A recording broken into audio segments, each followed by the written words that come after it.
অসম চৰকাৰৰ সন্মানীয় মুখ্যমন্ত্ৰী ডক্টৰ হিমন্ত বিশ্ব শৰ্মা ডাঙৰীয়াই যেতিয়া শপত গ্ৰহণ ল'লে তাৰপিছতে তেখেতে ঘোষণা কৰিছিল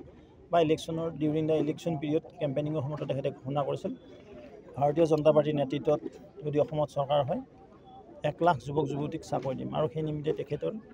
বলিষ্ঠ নেতৃত্বত উঠি অহা প্ৰজন্মৰ যুৱক যুৱতীসকলে বিভিন্ন বিভাগ ইনক্লুডিং হোম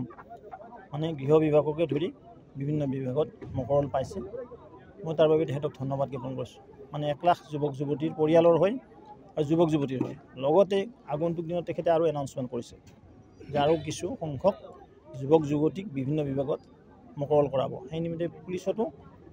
কিছু ভেকেঞ্চি ওলাব আৰু এই পুলিচৰ যি পৰীক্ষা হ'ব ফিজিকেল টেষ্ট আৰু ৰিটন টেষ্ট এই শাৰীৰিক পৰীক্ষাত অৱতীৰ্ণ হোৱাৰ কাৰণে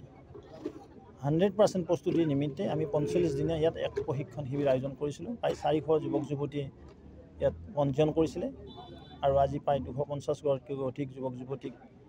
এই প্ৰশিক্ষণত আমি দেখিবলৈ পাইছোঁ মই শুভেচ্ছা জনাইছোঁ হাই জাম্প লং জাম্প লগতে ৰান 1600 মিটাৰ আৰু 30 to 100 মিটাৰ যিটো ৰান হ'ব এই ৰানত সময়মতে যেন তেওঁলোকে ৰান কৰিব পাৰে আৰু আমি অসম পুলিচৰ বিশেষকৈ আমাৰ কামৰূপ জিলা আৰক্ষী অধীক্ষক ডাঙৰীয়াক আহ্বান জনাইছোঁ তেখেতেও আমাৰ আহ্বানৰ প্ৰতি সঁহাৰি জনাই মই তেখেতক আপোনালোকৰ যদি ধন্যবাদ দিছোঁ কিছু ইনষ্ট্ৰাক্টৰৰ ব্যৱস্থা কৰিছিলে আৰু মই যোৱাবেলিও আমাৰ আইমত ষ্টেডিয়াম বৈদ্যগড় পঞ্চায়তত যিখিনি পৰীক্ষা দিছিলোঁ প্ৰায় 35 গৰাকী যুৱক যুৱতীয়ে শাৰীৰিক পৰীক্ষাত অৱতীৰ্ণ হৈ মানে উত্তীৰ্ণ হ'বলৈ সক্ষম হৈছিল আৰু কেইবাজনেও মকৰল পালে আৰু সেই নিমিত্তে এইবুলিও আমি আয়োজন কৰিছোঁ মোৰ আশা আছে তেওঁলোকে সুন্দৰভাৱে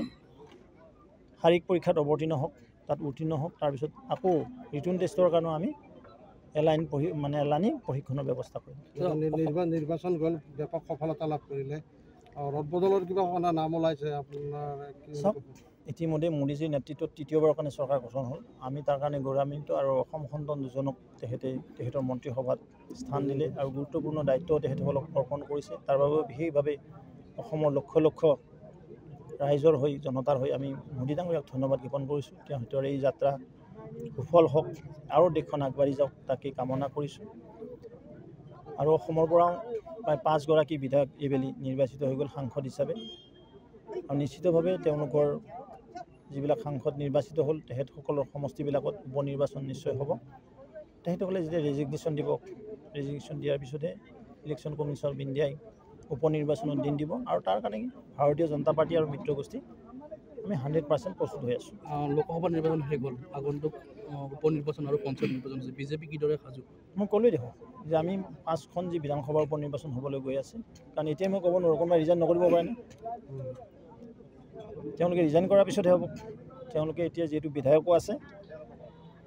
সাংসদো হৈ আছে যিকোনো এজন থাকিব এতিয়া ৰকিবুল হুছেইন ডাঙৰীয়া চামগুৰি ভেকেঞ্চি হৈ গ'ল ঠিক লাইক ডেট এনাডাৰ সমষ্টিটো ৰেজিগনেশ্যন কৰিব কৰাৰ পিছত ভেকেণ্ট হ'ব আৰু ইলেকশ্যন কমিশ্যন অফ ইণ্ডিয়াই উপ নিৰ্বাচন দিন ঠিক কৰিব তাৰ কাৰণে আমি 100% প্ৰস্তুত আপুনি কৈছে যে পঞ্চায়ত নিৰ্বাচন পূজাৰ আগে পিছে পঞ্চায়ত নিৰ্বাচন অনুষ্ঠিত হ'ব তাৰ কাৰণে ইতিমধ্যে আমি ভাৰতীয় জনতা পাৰ্টি আৰু মিত্ৰগোষ্ঠীয়ে আমি আমাৰ প্ৰস্তুতি চলাইছোঁ আৰু নিশ্চিতভাৱে যিটো বিধানসভাত ডিলিমিটেশ্যন হৈছে বিভাগে পঞ্চায়ত আৰু গ্ৰামোন্নয়ন বিভাগে অসম চৰকাৰৰ কেবিনেটে পঞ্চায়ত পুনৰ গঠনৰ কাৰণে কিছু যোজনা চলাব নিশ্চিতভাৱে 2-3 মাহৰ ভিতৰত এইখিনি কাম হ'ব লাগিব কাৰণ বহুত পঞ্চায়ত ভাঙি গৈছে এখন পঞ্চায়ত অন্য এটা সমষ্টিত সোমাই গৈছে এখন পঞ্চায়ত অন্য এটা সমষ্টি একেখন পঞ্চায়তৰ যেনেকুৱা আমাৰ মনাকুছি পঞ্চায়তৰ এটা পাৰ্ট হাজো সমষ্টি থাকি গ'ল এটা পাৰ্ট ৰঙিয়াত আছে বা এটা ৱাৰ্ড কমলপুৰতো সোমাই গৈছে ঠিক সেইবিলাক কথা ৰিঅৰ্গানাইজ কৰিব লাগিব চৰকাৰৰ কোনো অসুবিধা নাই পঞ্চায়ত নিৰ্বাচন পতাৰ কাৰণে আৰু পঞ্চায়ত নিৰ্বাচনৰ চমৎকাৰ বিজয় হ'ব মুখ্যমন্ত্ৰী ডাঙৰীয়াই যিদৰে অসমত কাম কৰি আছে আমিও আশাবাদী অসমৰ জনগণে লোকসভা নিৰ্বাচন যিদৰে আস্থা বিশ্বাস ৰাখি আৰু আমাক উৎসাহিত কৰিছে নিশ্চিতভাৱে পঞ্চায়ত নিৰ্বাচনটো উৎসাহিত কৰিব মন্ত্ৰী সভাৰ সম্প্ৰসাৰণৰ বিষয়টো মাননীয় মুখ্যমন্ত্ৰী মহোদয়ৰ এখতিয়াৰৰ কথা তেওঁ আমাৰ লেজিছলেটিভ পাৰ্টিৰ নেতা সন্মানীয় নেতা আৰু মুখ্যমন্ত্ৰীয়ে তেখেতে চাব কাৰণ আমাৰ সকলো বিধায়কে যোগ্য মন্ত্ৰী হোৱাৰ কাৰণে কিন্তু যিহেতু 15% অনলি সেই অনুপাতে তেখেতে চাই কাক ল'ব লাগে নিশ্চয় ল'ব ৰাজ্যিক সভাপতি কাৰ্যকাল এই মাহতেও কৰিব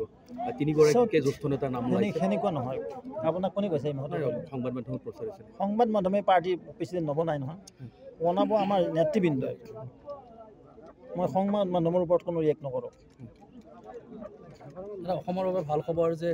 পবিত্ৰ মাৰ্ঘেৰিটা বৰদৈ